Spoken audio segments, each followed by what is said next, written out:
二啦，其實係咪飯盒會傾啲問題咧？我記得今日5區總頭先喺炒熱咧，就係因為我哋開一個會，就應該係民主派嘅會，就只嗰23個泛民議員嘅。咁我講嘅嘢跟住李文飛鬧我低 B 而嚟嘅。咁老實講，咩場合我都會去，所以我就喺度再重申一樣嘢。如果有人以為社民連係特登唔出席嗰個飯盒會嚟玩嘢，或者特登唔去嗰個飯盒會係達到一啲不可告人嘅目的咧，呢個唔係我長波嘅作風。我已經講過，我間屋企打開道門嘅，裏面有呢一個英槍也好，有關刀也好，全部睇到晒。我而家再講一次，社民連唔去開飯盒會，因為有2個議員已經去咗美加啦。我唔去啫，好彩我唔聽中文講，佢叫我去埋，佢話高興啲啦。我話如果我唔留喺香港，香港有事發生邊個處理啊？果然不幸而言中。我再講一次，泛民嘅飯盒會，社民連有派呢一個職員去參加嘅。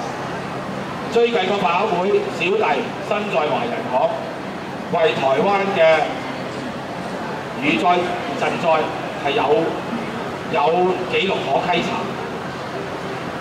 我哋呢個社民連對於飯盒會有這樣或那樣的意見，但係我話俾大家聽，呢一個飯盒會多啲係講事公性嘅嘢，少啲講政治決策嘅嘢，呢個係事實嚟嘅。咁如果真係要改革嘅話，我贊成阿希姐嘅講法，就係唔可以再喺飯盒會傾呢個問題啦。最多就係安排幾時傾嘅啫，因為我哋得1個鐘頭傾咁多嘢。咁呢個泛民嘅各黨各派應該安排一個常設嘅會議，或者禮拜1朝頭早，或者禮拜3晏晝去專備講呢個問題，我係贊成嘅。咁如果社民連過去由於長毛嘅疏懶而引起不必要嘅誤會，我今日有道歉，唔好意思。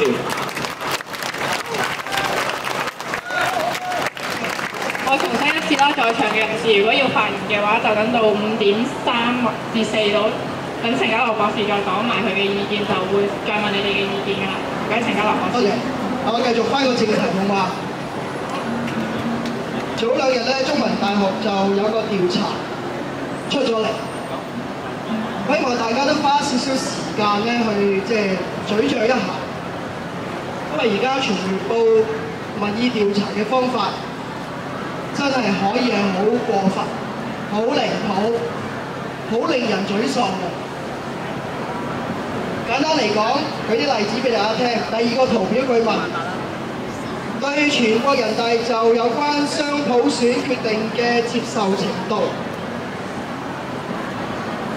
佢呢個問題問咗2輪，08年1月問咗1次，今年嘅8月問咗1次。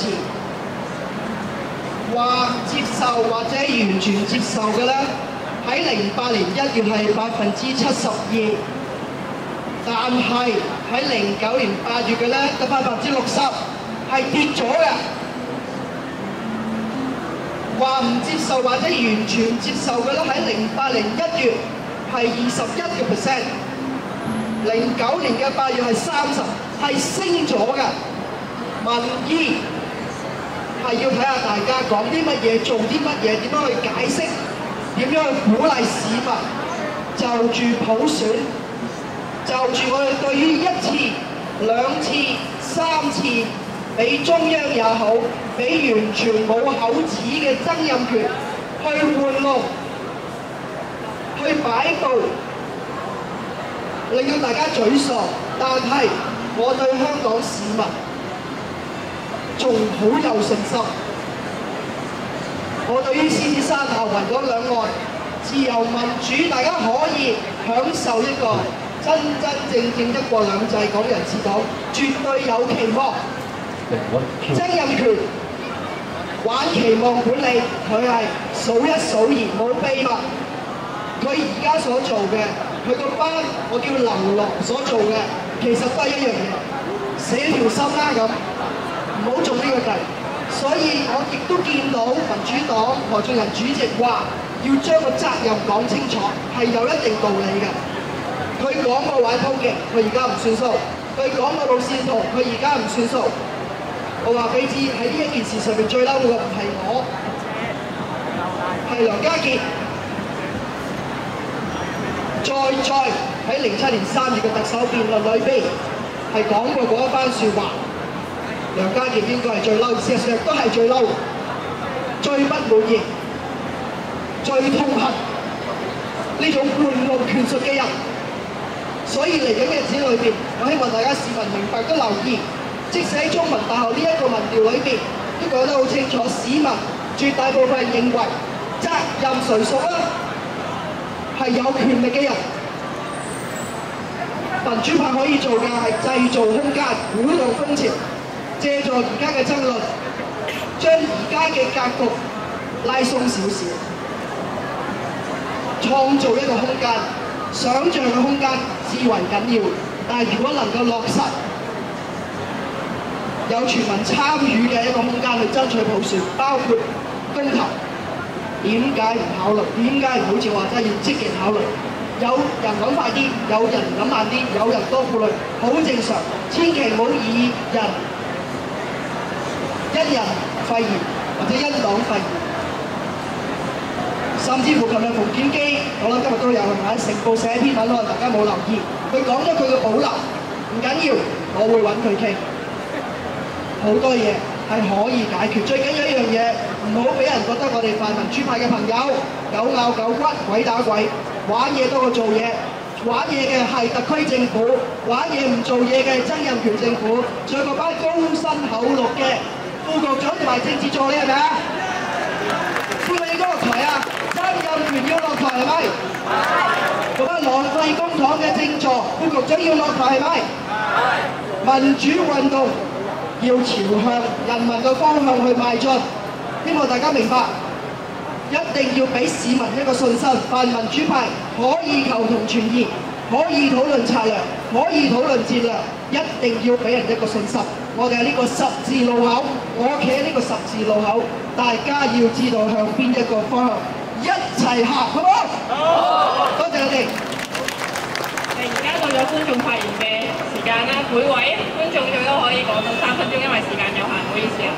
首先咧就好欣賞陳家樂博士同埋卿姐嘅勇氣，因為嚟親啲街頭論壇咧，尤其是呢排公民黨同埋民主黨嘅立場咁突出，咁俾人鬧都可能在所難免。不過都問翻兩個問題，第一個問題問翻卿姐嘅，2012普選嘅應該係你哋民主黨最大嘅政綱，但係點解都要黨大會表決？第二個問題我又想公民黨答嘅。第一，我好想講一樣嘢，你哋其實講乜嘢，點樣包裝一樣嘢？泛民嘅選民咧係好醒目，好理性，係會知道你哋嘅行為係受到市民去監察嘅。即係你基本上你做錯嘢，你行每一步，如果你做得唔啱咧，可以話俾你聽，你下屆就唔使選翻入去立法會。所以我好想問，一個咁大嘅論壇講一個政制，點解當事人嗰5個立法會議員都唔出席咧？咁佢係一個民選議員，佢係要面對我哋嘅群眾，接受我哋嘅質詢，甚至可能有啲叫做話比較激進啲嘅行為。但係你係一個民選議員，你係需要行出嚟，企喺度接受我哋嘅質詢。但係我見到佢哋連俾人質詢嘅勇氣，俾面對群眾嘅勇氣都冇，咁所以我會覺得有一啲失望。我問嘅問題係咁多啦。多幾個講啦，喂，不如叫一人講2分啦，唔好全部講啦，俾多幾個講。咁就我見咧大家就要求政府有時間表啊、路線圖啊。咁我都希望在座咁多位咧，自己有呢個5區總辭方案，俾嗰個時間表我哋，即係譬如阿長毛就話幾時出咗雪帖啦。咁公民黨啊或者民主黨咧，又要有一個時間表。如果唔係咧，佢就因為 hea 喺度拖，就一世都係做唔成呢樣嘢㗎啦。希望大家要盡快俾到個時間表出嚟啊！唔好話政府衰，自己都要努力。唔該。